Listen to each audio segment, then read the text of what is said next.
Time to go back to the beginning and do it all over again on Overview with Asteroid G. You're listening to Not So Live from Asteroid G. I'm Mike Finkelstein. With me, as always, is Josh Schaefer and Queen Bee. And we are talking today about The Boys, the Amazon TV series specifically, about the terrible future that is superheroes. This is a Ennis comic book series, wasn't it, Josh? Yes. Yes. And he basically shits on superheroes in that whole comic book, showing the commercialization of them and how if people actually had those powers, they'd be terrible people. I think it's as much a discussion about, politics as it is just the comic book industry in general. Yeah. You mean Garth Ennis is probably one of the more political writers out there. Yeah. So, he also did Preacher. Yeah. We could touch upon that TV show too if you want, but wow, that TV show fell apart. Yeah, it did. Yeah, it did. That's all we need to say about that. The comic is brilliant. The first season and a half is brilliant. Oh my god, then it just goes off the rails. Yeah, don't know what happened. What was it? Because they had a lot of source material. Yeah, so much source material. I tried to watch, the fourth season or whatever, when he ends up going back home to the swamps and makes a soul bond with his grandmother or something. Oh my god, I'm just so bored with it at this point. Yeah. Wow, you got to season 4? I tried. I liked the vampire. I couldn't get past season 1, episode 1. I was bored out of my mind. It picks up in first season, but then it just I think a lot of it is the vampire. That Irish vampire they have on the show is hilarious. Yeah, he was the only saving grace in the later episodes or seasons of The Misfits. Oh, was he on there too? Mm-hmm. Okay. Yeah, he's a fantastic actor. It's Howard Stark, younger years. He's the best, a fantastic villain and really fucking crazy in Lockout too. So yeah. So the actor is great. Yeah. He just the show was just boring. That's fine. But The Boys is at least somewhat better than Preacher at this point. I would actually argue much better. The second season is much better than the first, in my opinion. But it does still have that same superheroes are bullshit, and it's all crass commercialism vibe to it. Yeah. Which I could totally see it in the real world. Yeah. I could totally see it. Yeah. And I think it's funny that, it's a show all about the crass commercialization of it. And then Amazon, of course, tries to dole it out in single episodes to keep you coming back and keep you hooked, and is planning a spin-off that wasn't originally in the comic book series. And it's like, you're taking your show about crass commercialization and making it commercialized, guys. Right? The irony was apparent to me. So, yeah. Yeah. So the show, it takes a little while to get going, the first few episodes, but there are a few different viewpoints to the show that we learn about. One is Huey. He's a normal guy who works at a computer equipment store, and he and his girlfriend are just about to move in together and get engaged, and she takes a step out into the street and basically gets run through by A-Train, this show's version of The Flash, basically, and is liquefied. Huey holds onto her hands, and the rest of her is just obliterated. So he, naturally, because this was the girl he was going to spend the rest of his life with, is grieving, where we are illustrated that superheroes in this universe are essentially untouchable because he gets, $4,000 or something for his fiance's death and a pat on the head. Yeah. And I think it's more like 20 grand, but still. Yeah. It was like 45K, and the A-Train was just like, oh, yeah. Sorry, dude. It's 45K. I looked it up. I'm looking at it right now. Oh. Okay, so yeah, but he's like, sorry, bro. Yeah. Yeah. It was like the insincere apology, too. Yeah. So he ends up landing with Billy Butcher, who is the fantabulous Carl Urban, and his team of basically, more or less superhero vigilantes. They're normal people who fight superheroes, honestly, at times in the least effective ways possible. But their whole point is to do violence to the superheroes that the superheroes do to everyone else. Because, as we learn, the Vought Corporation owns the superheroes. They have their elite team of superheroes, the Seven, with Homelander, who is Superman, Queen Maeve, who is basically Wonder Woman, Black Noir, who's more or less Batman, and so on and so forth. And they're corporately controlled by Vought. Vought makes the toys, Vought makes the merchandise, Vought has the restaurants based on the superheroes, Vought makes all the movies tied to these superheroes. So it's basically Marvel and Disney if they owned the superheroes physically as well as just the ideas of them. Correct. Yeah. And then we have Starlight, who is a new superhero coming on to replace a fallen member of the Seven. I don't even remember who it was that died, but they needed a new superhero. Lamplighter. Yeah, Lamplighter. Okay. That's a nice turnaround back to second season. Thank you guys for reminding me.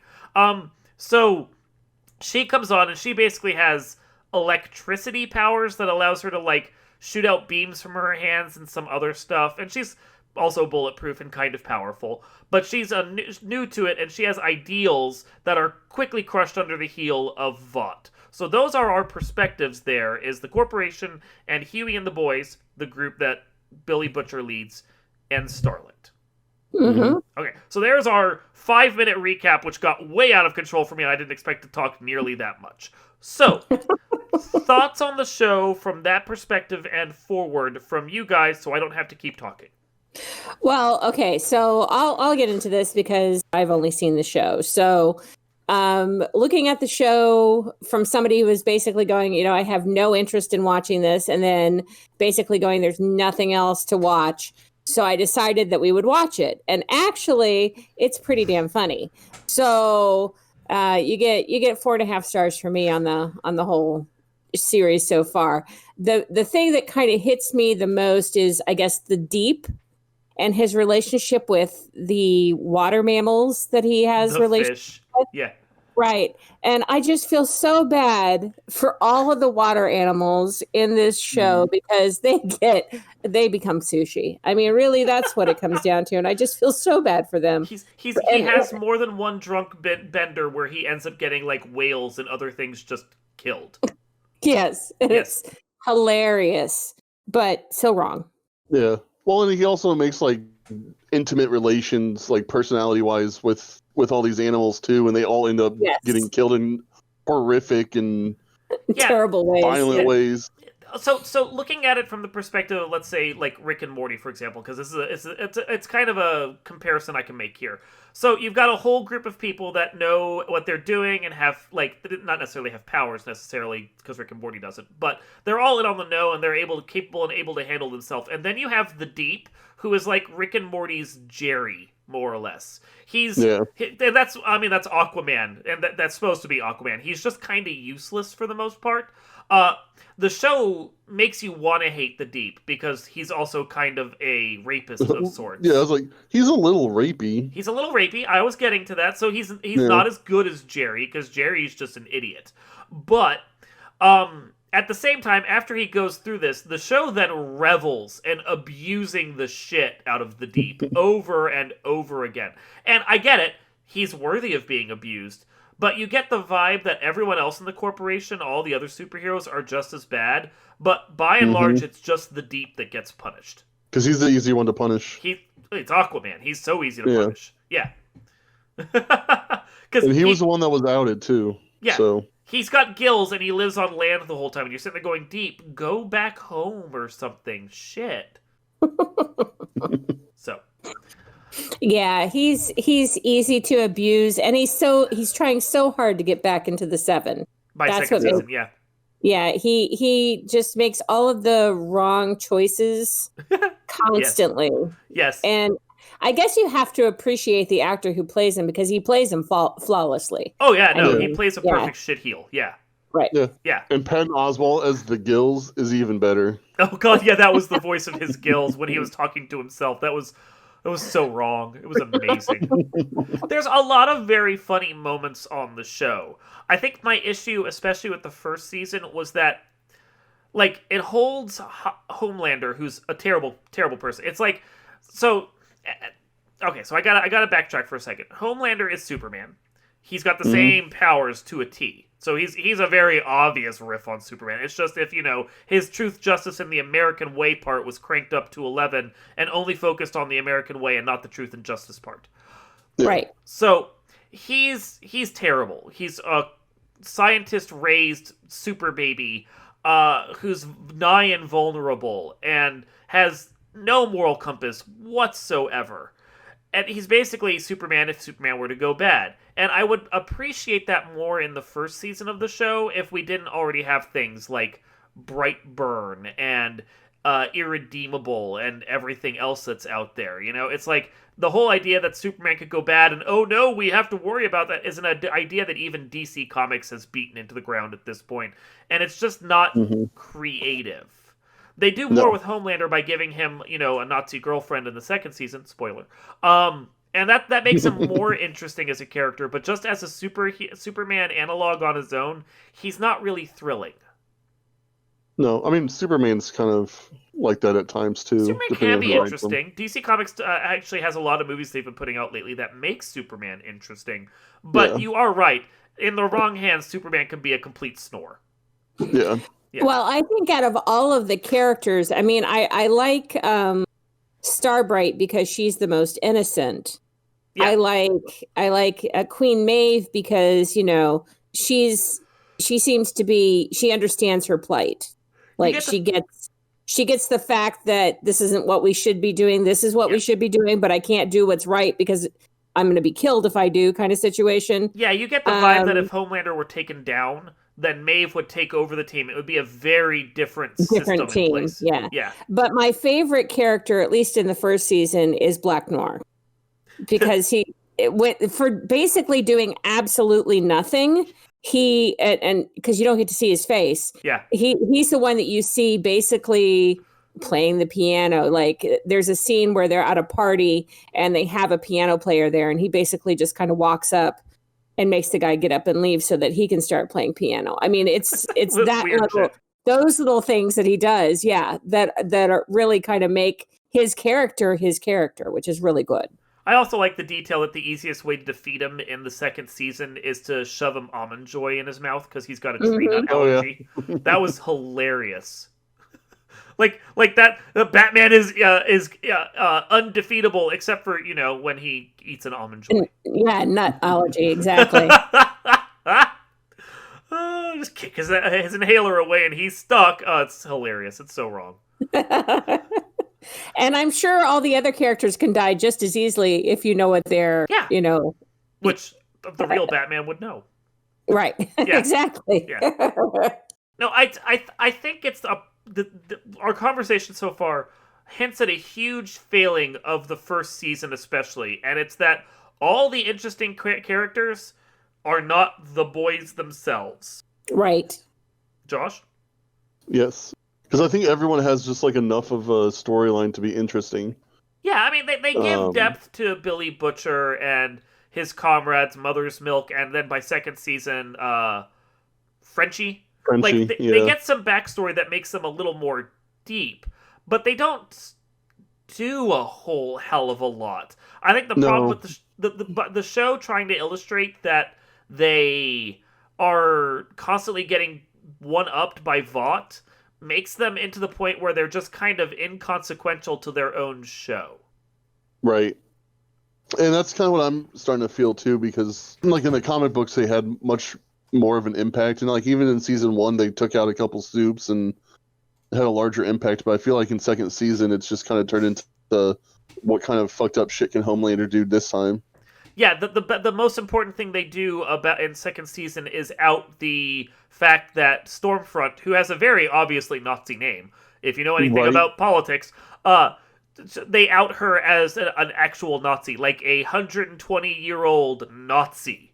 And I mean that they dumped all the files they get on her, but they weren't the ones to get the files. They were just a convenient source for someone else to pass it to them. And then the second they do that, like someone else ends up having to kill her. So it's like they didn't really do that much.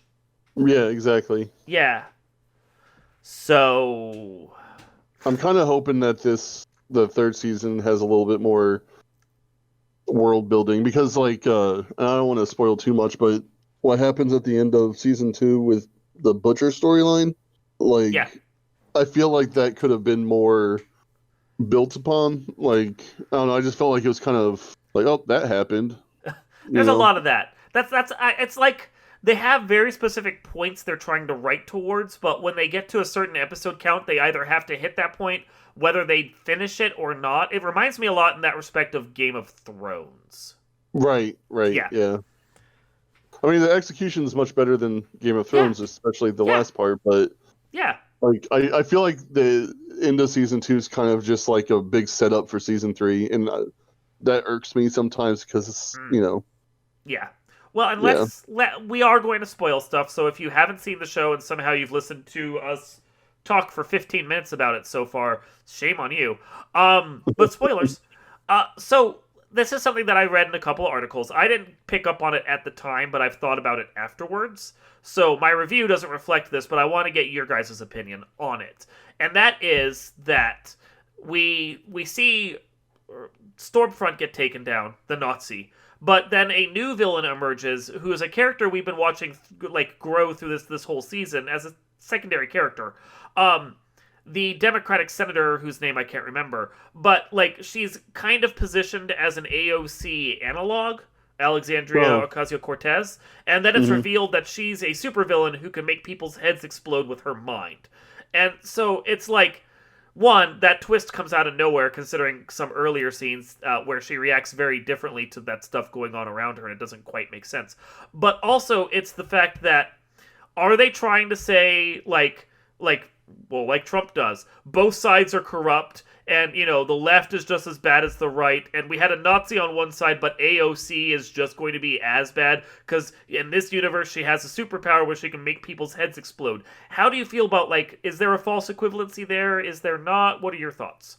I mean, I don't know if I like the AOC parallel, but yeah, but like I don't disagree with that because I think that especially in U.S. politics, like the right is far right and the left here is center. Just right of center, you know? So maybe just left of center depending, but yeah. Yeah. But I don't, I think the further left you get, the more compassion you have, and I find it hard to believe that AOC would use that type of ability for any reason. Like, yeah, I think I agree with you in that respect, and in part because the show never establishes that their quote-unquote analog, if they are going for a false equivalency or not, is actually a Democrat. It's just a senator who really wants to bring down Vought at any chance she has. Yeah.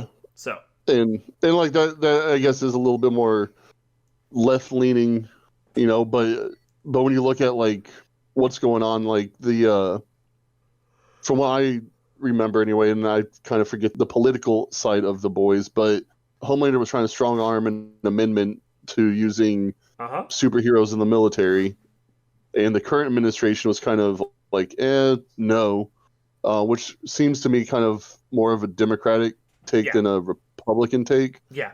So, so I don't know, like that whole plot line just didn't make sense to me. Yeah, it's if we're looking twist. at it through. Well, I think it's a classic commentary on all power corrupts. Yeah. Oh. So I mean, everything, all superheroes, is that you look at any superhero movie. We'll just take the most recent one with the Justice League. Okay, if you have power, regardless of how good your intentions are, if you use that power incorrectly, shit happens. So it's the, Spider-Man, what's the classic saying for Spider-Man? With great power, you have to make instant rice. Yes. Right, exactly. Yeah. So when you have to make sure that all power has a checks and balances. And essentially that's what our founding fathers tried to set up. And kind of failed in the long term. And have failed miserably. I mean, if you look out, there wasn't Democrats and Republicans in the very beginning. Democrats and Republicans didn't come along until 40, 50, 60, 100 years later. I mean, they had to go through the Whig Party. They had to go through the There's a lot of Democratic parties. Republican Party. I mean, there's lots. They didn't of parties, want a political parties initially. It just kind of happened because people like to group themselves, and then the Cliques system built are natural. and Yeah. then the system built itself around political parties, and they've cemented themselves in, Mhm. despite what the founding fathers wanted. Yeah. So, I mean, it just happens to be that, you know, there's left, there's right, there's conservative, there's liberal, there's Democrat, there's Republican. And in this particular show, they show basically the we know who the wrong is because we can see them utilizing their power to gain only money and fame. So, and then you have the people who are struggling and who have had losses, and they're all basically, you know, they're lost because corporations win. Yeah. Well, and I don't necessarily buy into the false equivalency myself, but I did feel like I owed it to us to discuss it. No fair. I feel like more along the lines of The Boys is just kind of mimicking what Ennis would say, which is that, one, anyone with superpower is corrupted already, and you can't trust any of them. So the senator who ends up having a superpower is just as bad as everyone else, because the second you have a superpower, you're going to be corrupt. But I also feel like it's also well within Ennis's political writing to say all political parties suck and you can't trust any politicians and fuck the system. Right. So, Well, in both some regards, cases, he's not wrong. So, I mean, sometimes. and sometimes you have to choose the lesser evil at the time. Which right now is still Starlight. Yes. Yeah. Because she also wants to help the underdogs. She does. The show makes her grimier as the second season rolls along, and you see that even with the best of intentions, no one is perfect. The show really just likes to drag everyone through the mud. That's just what it does. Yeah. Like, her whole storyline kind of reminds me of something a theology teacher told me in college once, where if you still believe in the Bible 100% after this class, you're not paying attention. Like that just kind of is her to a T. Like, you know, like she had all these idealistic views, and like every single one of them ended up being wrong. And and she's like, and I have to, she's one of my favorite characters because she actually is the only one in the show that I think is doing everything for completely unselfish reasons. Yeah. Like, well, she also shows growth as well because she's changing. Well, she's adapting. Yeah. She's adapting to every situation that's thrown at her, and she tries to choose the closest solution that will benefit everyone. Yeah, like, and I love I can't remember the actress's name, but like, she's doing an amazing job, just like with her like physical performance, where in season 1, you know, she's always like standing up straight, you know, popping the chest out a little bit, and in season 2, it's just pose. Like she's superhero pose, but in season 2, she's just like slumped over all the time and just looks like a bundled sack of nerves and depression. And depression. And that's exactly it. Yeah, and you can just see it on her entirety. Like, she walks in on scene, it's like, oh, she's not doing too hot right now. Like, and it's just crazy. Like, I don't know, but the talent in this show is very, very, very good. And Carl Urban is amazing. So, like, I'll watch Carl Urban lick gum off of a dirty gym floor. Like, he'll make it interesting. He would make that interesting, actually. Please don't make it that interesting. I mean, if he's wearing a Judge Dredd helmet, like Judge Dredd 2, and I might say, cleans up the gym. I must say that Jack Quaid is actually pretty good as Huey as well. I mean, I don't have any problems with any of the characters or how they're played. No. I think it was really good across the board. Everybody they chose to be in this was spot on. He plays the weenie, nebbish character very well, which is also the character he plays on Lower Decks for Star Trek as well. Mm-hmm. Right. Boimler is Jack Quaid, and both times he's going, I really like you, even though you're like kind of the worst. Yeah. Now there are high points to the show that I like. I like the fact that the second season tries to deepen it more, especially with the superheroes that they have. Yeah, Homelander's completely reprehensible still, but they add more depth to Maeve, and they add more depth to Starlight, and they even somehow managed to add, like, by knocking him down a few pegs, they managed to add more depth to A-Train, even. You still don't like him, but he gets more interesting. And, of course, they beat the shit out of the Deep even further, which is just hysterical. So, I feel like for 2 seasons now, even though they've managed to accomplish a little, the boys have themselves, maybe not Huey, because Huey at least is attached to Starlight and has his own plotline with her, but the 3 characters that are the boys, they're stuck in the mud. Yeah. Yeah. And I'm hoping that now that we actually have the, as you were alluding to, a storyline set up that's going to more closely mirror their status in the comics, as opposed to being very much outside renegades right now, that might help them to, like, further the boys' character development and actually make them more interesting. Yeah. Well, the thing with the boys in the comic book, anyway, like, most of them had superpowers. Like, Okay. Mother's Milk and Butcher had superpowers. I think Frenchie did too. I can't remember for sure because it's been a while. But So that's a big change they've done. Yeah, like Mother's Milk, and this is like years ago, but I'm pretty sure he had some sort of healing powers, and Butcher was kind of like super strong, and so there was like, it wasn't like a hopeless like, oh, we're unpowered and these guys are powered. So like it was like quote unquote good soups versus bad soups, but they lost that completely in this show. I mean, Frenchie is kind of their tech expert, their Q, and can design just about anything that can take down a superhero. But you are right, it's not the same equivalency. Yeah, and I think some of the dynamic is a little lost on that. It makes the TV show a little bit more us versus them. Yeah. Which isn't necessarily a bad thing. Yeah. But... And hey, they take down a Nazi, which is never a bad thing. Take them all down. Yes, please. So, anything further? I think we kind of covered it. Yeah. I mean, you guys didn't talk about how they ended up killing the Invisible Man. I can't remember what they did. Put a bomb in him. Oh, yeah. Was it up his ass or something? Yes. Yeah. That's right. He was the first one to go. Yeah. Was Starlight brought in? No, Starlight, you said, was brought in for Lamplighter, and then they didn't bring in someone to replace. Was it Translucent? Well, Stormfront was supposed to be replacing Translucent. Right, Translucent. So that was second season. There was that blind superhero that they had. That I felt Homelander. so bad for him. Yeah, that was terrible. Homelander is such a dick. He really is. Oh my god. And he's going to completely lose it when he finds out about Stormfront. Yeah. Well, his son is uber powerful, so and I think they're hinting at him being more powerful than Homelander. Yeah. Once he decides to tap into it, yeah. Yeah. Oh, season 3 is going to be interesting. It will.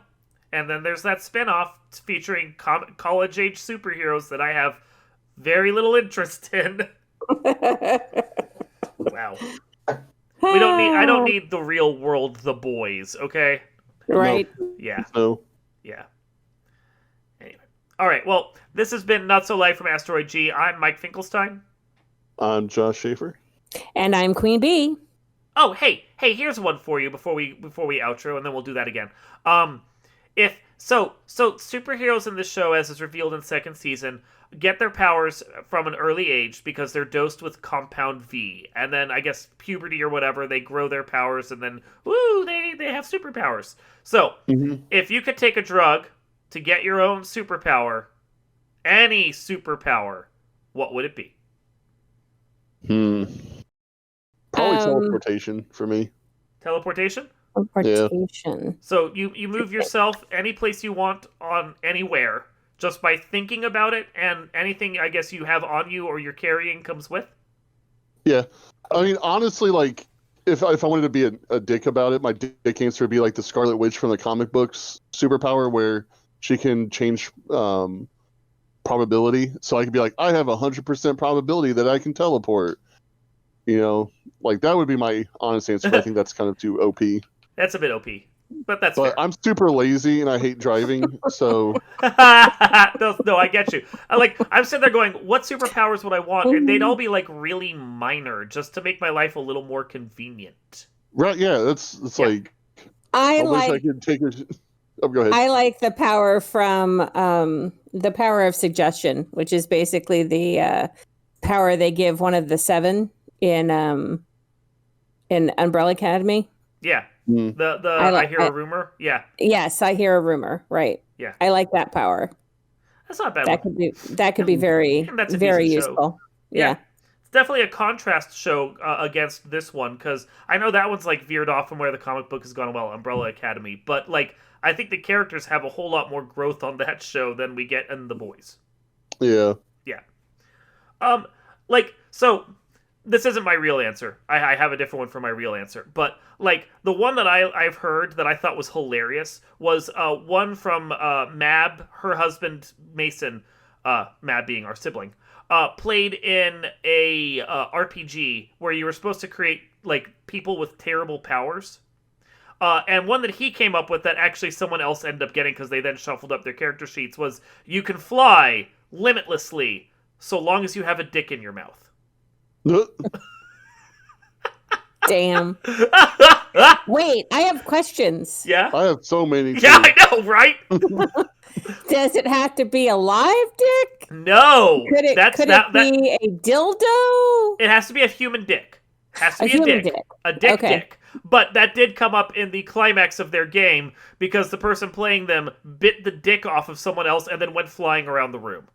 Nice. Okay. So, because it just says you have to have the dick in your mouth. That's it. That's all. It doesn't have to be the full dick, or could it just be the tip? I don't know how much of it they bit off. I didn't play in the game, but I thought it was funny nonetheless. And I mean, like, you just sit there going, you got to have at least 5 inches in your mouth, and you open up a pair of pants, you're like, oh, that's sad. On to the next one. Right. No, but my actual superpower, if I could have any, would be to go without sleep, without any ill effects of it. Oh. I just want to have more time in my day. I see. Okay. I really don't like going to bed at night because I like the night. And, I mean, well, I don't want to sleep during the day because I just want to be able to get shit done sometimes. At the same time, I just want more time to watch movies and play video games. Yeah. Fair enough. So, yeah, If it's we not could, how much awesome everything would be. Yeah, I mean, it's not a great superpower, but if I could go without sleep and not experience any ill effects, I would get so much more shit done. It would be amazing. Anyway. I like that one. Okay, so, getting back to it. This has been Not So Life from Asteroid G. I'm Mike Finkelstein, going without sleep. Josh Schaefer, teleporting to your living room. Queen Bee heard a rumor. And we will see you next time.